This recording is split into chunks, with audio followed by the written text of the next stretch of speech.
నమస్కారం. ఈరోజు మనం ఒక చాలా ముఖ్యమైన, ఆసక్తికరమైన అంశం గురించి లోతుగా చర్చిద్దాం. నమస్కారం. చూడండి, ఒకవైపు మన దేశంలో యూపీఎస్సీ ఉంది. మెరిట్కి, పారదర్శకతకి ఒక బ్రాండ్లా నిలబడింది. అవును, ఒక కోటలాంటిది. కరెక్ట్. కాని మరోవైపు దాని రాష్ట్ర స్థాయి సోదర సంస్థలైన స్టేట్ పబ్లిక్ సర్వీస్ కమిషన్లు అంటే ఎస్పీఎస్సీలు ఉన్నాయి. హ్మ్, వాటిలో చాలా వరకు వివాదాలతో, వైఫల్యాలతో ఆ మాటకొస్తే కుప్పకూలిపోతున్నాయి. నిజమే. నాకర్థం కానిదేంటంటే, రెండింటినీ తయారు చేసింది ఒకే రాజ్యాంగ బ్లూప్రింట్. మరి అలాంటప్పుడు ఒకటెందుకు అంత బలంగా నిలబడింది, మిగతావెందుకు ఇలా సంక్షోభంలో ఉన్నాయి? సరిగ్గా అదే అసలు ప్రశ్న. చాలామంది అనుకుంటారు ఇది కేవలం ఉద్యోగాల కోసం ప్రయత్నించే అభ్యర్థుల సమస్య అని. కానీ కాదు. అస్సలు కాదు. ఇది రాష్ట్ర పరిపాలన భవిష్యత్తుకు సంబంధించిన సమస్య. అవును, ఇటీవల మన ఉపరాష్ట్రపతి గారు కూడా ఈ విషయంపై చాలా గట్టిగా మాట్లాడారు. ఈ కమిషన్లలో విశ్వసనీయత పూర్తిగా లోపించిందని, వెంటనే సంస్కరణలు తేవాలని నొక్కి చెప్పారు. దానికి తోడు ఇప్పుడు ఈ చర్చ మళ్లీ ముందుకొచ్చింది. ఎందుకు? ఎందుకంటే 2025లో జాతీయ సదస్సుకు తెలంగాణ పిఎస్సి ఆతిథ్యమిస్తోంది. దాంతో అందరి దృష్టి మంది వీటిపై పడింది. సవే.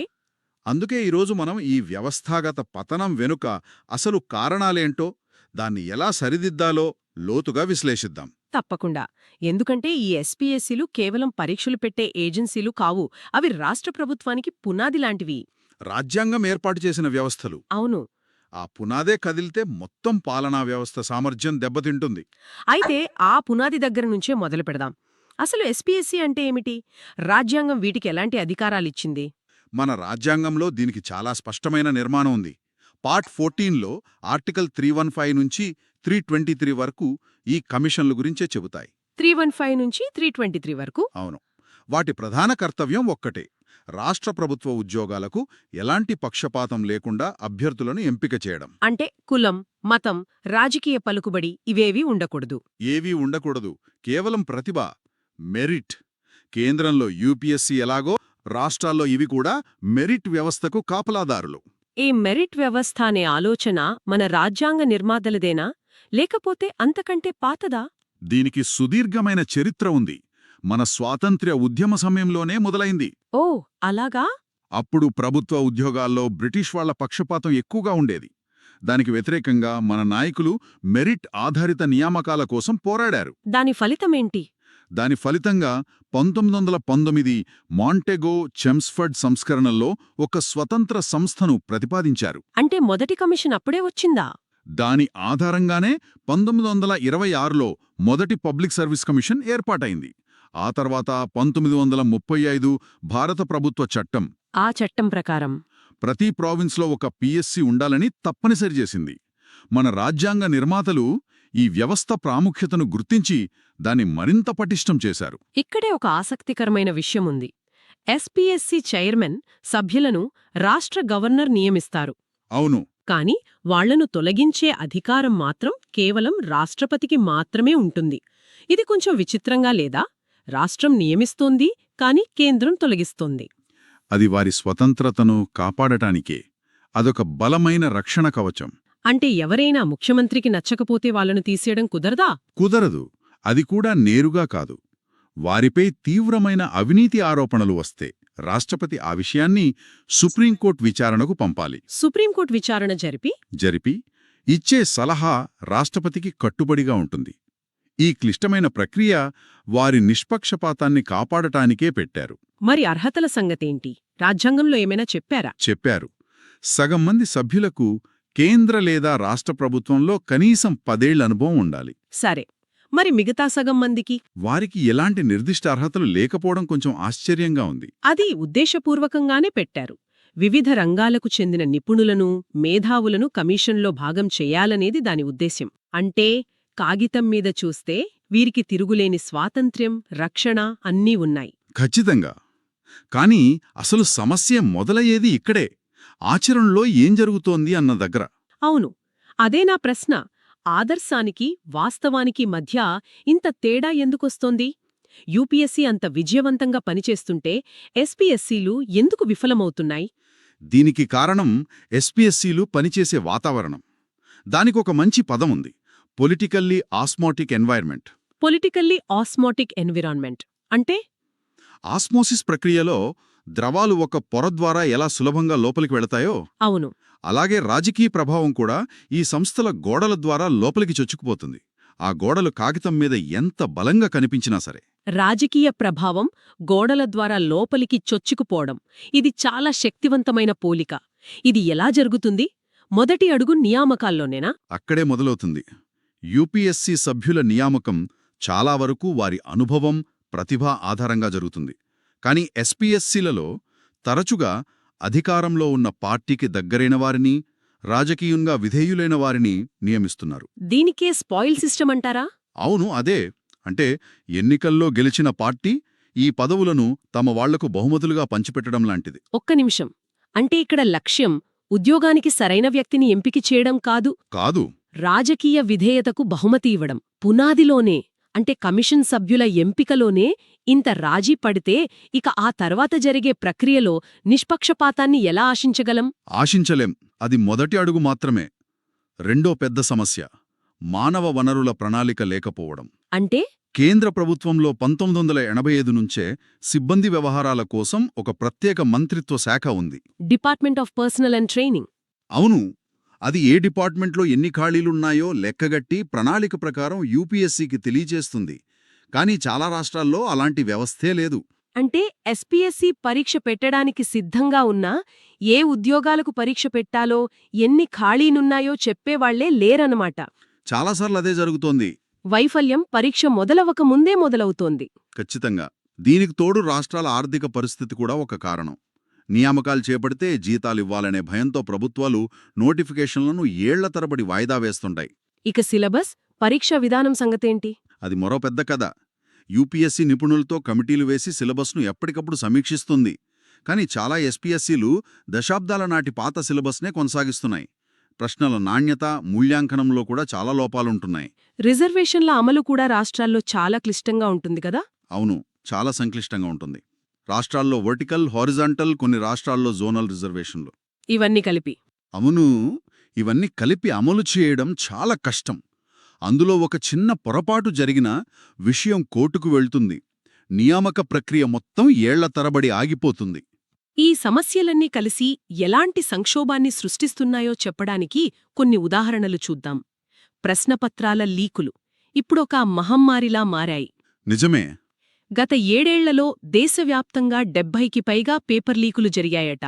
వాటివల్ల 1.7 కోట్ల మంది అభ్యర్థులపై ప్రభావం పడింది. ఈ సంఖ్య వింటేనే దిగ్భ్రాంతి కలుగుతుంది. ఇది కేవలం వ్యవస్థాగత వైఫల్యం కాదు. ఇది ఒక తరం ఆశయాలను మోసం చేయడం. అవును.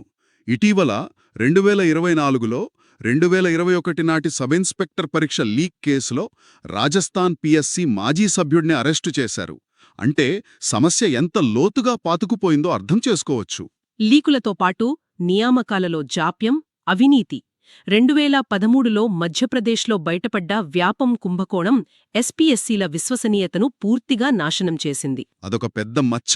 వీటికి తోడు సోషల్ మీడియాలో వచ్చే వదంతులు, వాటిపై కమిషన్ల నుండి సరైన సమయంలో స్పష్టత లేకపోవడం, ఇవన్నీ అభ్యర్థులలో అపనమ్మకాన్ని పెంచుతున్నాయి. అవును. ఈ సమస్యలన్నిటికీ మూల కారణాలు ఏమిటి? మీరింతకుముందు పొలిటికల్ ఆస్మోసిస్ అన్నారు, అదొక్కటేనా? అది ప్రధాన కారణం. రాజ్యాంగ రక్షణలు ఉన్నా గవర్నర్ ద్వారా జరిగే నియామక ప్రక్రియ రాజకీయ జోక్యానికి దారులు తెరుస్తోంది. సరే, రెండోది పాతబడిన వ్యవస్థలు. లక్షలాది మందికి పరీక్షలు నిర్వహించడానికి అవసరమైన టెక్నాలజీ, మౌలిక సదుపాయాలు చాలా ఎస్పీఎస్సీల వద్ద లేవు. అంటే ఇప్పటికీ పాత పద్ధతుల్లోనే ఉన్నాయా? చాలా వరకు. Controller and auditor general CAG కూడా తన నివేదికలలో ప్రణాళిక లోపాలను, సిబ్బంది కొరతను ఎత్తిచూపింది. ఇక జవాబుదారీతనం లేకపోవడం కూడా ఒక పెద్ద సమస్యే కదా? ఖచ్చితంగా. అదే మూడవ అతి ముఖ్యమైన కారణం. చాలా ఎస్పీఎస్సీలకు సరైన బాహ్య ఆడిట్లుగాని, శాసనసభ పర్యవేక్షణగాని లేదు. అంటే వాళ్లని ప్రశ్నించేవాళ్లే లేరా? చాలా తక్కువ. సమాచార హక్కు చట్టం ఆర్టీఐ కింద కూడా సమాచారం ఇవ్వటంలో జాప్యం చేస్తాయి. ఇది పారదర్శకతను చంపేస్తుంది. చివరిగా ఇంకో విషయముంది. ఎస్పీఎస్సీ సిఫారసులు ప్రభుత్వానికి కట్టుబడిగా ఉండవని అంటారు. నిజమేనా? నిజమే. అవి కేవలం సలహాపూర్వకమే. అంటే ఇన్ని కష్టాలు పడి మొత్తం ప్రక్రియ పూర్తి చేసి ఎస్పీఎస్సీ ఒక జాబితా ఇస్తే ప్రభుత్వం దాన్ని పక్కనబెట్టేయొచ్చా? పెట్టేయొచ్చు. 1957లో state of UP versus Manbodhan Lal Srivastava కేసులో సుప్రీంకోర్టు అదే చెప్పింది. ఇది వాటి ప్రభావాన్ని చాలా వరకు తగ్గిస్తుంది. సరే, మీరు చెబుతున్న చిత్రాన్ని చూస్తుంటే చాలా నిరాశగా ఉంది. రాజకీయ జోక్యం, పాతబడిన వ్యవస్థలు, జవాబుదారీతనం లేకపోవడం, దాదాపు నిస్సహాయ స్థితిలా అనిపిస్తోంది. దీని నుంచి బయటపడే మార్గముందా? ఆచరణ సాధ్యమైన, నక్కరమైన పరిష్కారాలేమైనా ఉన్నాయా? ఉన్నాయి. కాని వాటిని 2 రకాలుగా చూడాలి. వ్యవస్థాగత సంస్కరణలు అంటే ఇన్స్టిట్యూషనల్ రిఫార్మ్స్, ఓకే. మరియు ప్రక్రియాగత సంస్కరణలు అంటే ప్రొసీజరల్ రిఫార్మ్స్. 2 ఒకేసారి జరుగుతేనే మార్పు సాధ్యం. నియామకం కోసం ఒక కొలీజియం లాంటి వ్యవస్థను ఏర్పాటు చేయాలి. కొలీజియం అంటే ఎవరెవరుండాలందులో? ఉదాహరణకు రాష్ట్ర హైకోర్టు ప్రధాన న్యాయమూర్తి, యూపీఎస్సీ చైర్మన్, రాష్ట్ర ప్రభుత్వ ప్రధాన కార్యదర్శి ఇలాంటి తటస్థ వ్యక్తులు ఉండాలి. అంటే నియామక నిర్ణయాన్ని ఒక రాజకీయ నాయకుడి చేతిలోంచి తీసి ఒక నిష్పక్షపాత కమిటీకివ్వడం, ఇది అర్థవంతంగా ఉంది. అలాగే సభ్యుల వయస్సు, అర్హతలను కఠినతరం చేయాలి. కనీస వయస్సు 55, గరిష్ట వయస్సు 65గా నిర్ధారించాలి. దానివల్ల అనుభవమున్నవాళ్లు వస్తారు. అవును. ప్రభుత్వ అనుభవం ఉన్నవారికి కనీసం కార్యదర్శి స్థాయి అనుభవం, ఇతరులకు వారి వృత్తులలో కనీసం 10 ఏళ్ల అనుభవం తప్పనిసరి చేయాలి. అనధికారిక సభ్యుల విషయంలో వాళ్లను నియమించే ముందు ప్రతిపక్ష నేతతో సంప్రదించడం తప్పనిసరి చేస్తే పక్షపాతం కొంత తగ్గుతుంది. మరి మానవ వనరుల ప్రణాళిక సమస్యకు పరిష్కారం? దానికోసం ప్రతి రాష్ట్రంలో కేంద్రం తరహాలో సిబ్బంది వ్యవహారాల కోసం ఒక ప్రత్యేక మంత్రిత్వ శాఖను ఏర్పాటు చేయాలి. ఆ మంత్రిత్వ శాఖ ఏం చేస్తుంది? రాబోయే 5 ఏళ్ల నియామకాల కోసం ఒక స్పష్టమైన రోడ్ మ్యాప్ను రూపొందించి ఎస్పీఎస్సీతో కలిసి పనిచేయాలి. ఇవి వ్యవస్థలో చేయాల్సిన మార్పులు. మరి పరీక్షల నిర్వహణలో అంటే ప్రక్రియలో ఎలాంటి సంస్కరణలు తీసుకురావాలి? ఇవి కూడా అంతే ముఖ్యం. మొదటది, ప్రతి ఎస్పీఎస్సీ ఒక వార్షిక పరీక్షల క్యాలెండర్ను ముందుగానే ప్రకటించాలి. దానికి కట్టుబడి కూడా ఉండాలి. ఖచ్చితంగా కట్టుబడి ఉండాలి. ప్రతి దశకు అంటే నోటిఫికేషన్ నుంచి ఫలితాల వరకు కాలపరిమితి నిర్దేశించాలి. ఒక స్థిరమైన క్యాలెండర్. ఇది చాలా చిన్న విషయంగా అనిపించొచ్చు, కానీ లక్షలాది మంది అభ్యర్థుల జీవితాల్లో ఇదొక విప్లవాత్మక మార్పు. నిజమే. రెండవది, పరీక్షల భద్రత. నేషనల్ టెస్టింగ్ ఏజెన్సీ ఎన్టీఏ తరహాలో ప్రతి రాష్ట్రంలో ఒక state examination security authority SESA ని ఏర్పాటు చేయాలి. SESA అంటే పరీక్షల కోసం ఒక ప్రత్యేక భద్రతా దళం లాంటిదా? ఒక రకంగా అంతే. పేపర్ సెట్టింగ్, రవాణా, లీక్ల దర్యాప్తు, ఈ బాధ్యతలన్నీ ఆ ప్రత్యేక సంస్థకు అప్పగించాలి. ఆసక్తికరంగా ఉంది. ఇంకేమైనా? మూడవది, సిలబస్ను యూపీఎస్సీ తరహాలో క్రమం తప్పకుండా సమీక్షించాలి. ఏవైనా మార్పులు చేసే ముందు వాటిని ప్రజల ముందు ఉంచి అభిప్రాయాలు సేకరించాలి. ఇది మంచి ఆలోచనే. కానీ ఏళ్ల తరబడి ఒక సిలబస్కు సిద్ధమవుతున్న అభ్యర్థుల నుంచి దీనికి వ్యతిరేకత రాదా? ఖచ్చితంగా వస్తుంది. అందుకే పారదర్శకత, ప్రజా సంప్రదింపులు చాలా ముఖ్యం. వాళ్లకు నమ్మకం కలిగించాలి. సరే. ఇక నాల్గవది, సాంకేతికత వినియోగం. ప్రశ్నాపత్రాల అనువాదంలో టెక్నాలజీతో పాటు మానవ పర్యవేక్షణ తప్పనిసరి.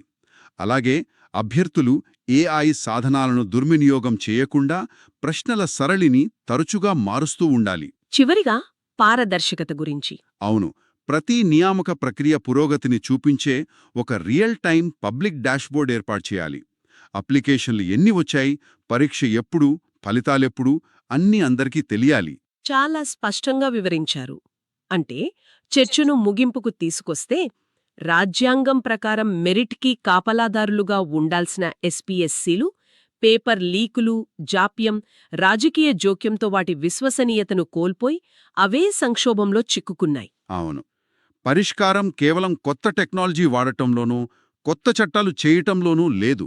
దీనిలో ఉంది. సంస్థాగత స్వాతంత్ర్యాన్ని గౌరవించటంలో ఉంది. నియామకాలలో నిజమైన రాజకీయ సంకల్పాన్ని చూపించటంలో ఉంది. మనం చర్చించుకున్న వ్యవస్థాగత, ప్రక్రియాగత సంస్కరణ రెండూ కలిసికట్టుగా అమలు జరిగినప్పుడే ఎస్పీఎస్సీలు తమ రాజ్యాంగబద్ధమైన పాత్రను సమర్థవంతంగా నిర్వర్తించగలవు. ఈ చర్చను శ్రోతల కోసం ఒక ఆలోచనతో ముగిద్దాం. మన రాష్ట్ర ప్రభుత్వంలోకి ప్రవేశించడానికి ద్వారపాలకులైన ఈ ఎస్పీఎస్సీలే సంక్షోభంలో ఉంటే ఇక ఆ ప్రభుత్వ భవిష్యత్తు ఎలా ఉంటుంది? స్థానిక రాజకీయ సంస్కృతితో ఇంతగా ముడిపడి ఉన్న ఈ సమస్యను కేవలం పైనుండి వచ్చే సంస్కరణలు నిజంగా పరిష్కరించగలవా? ఆలోచించండి.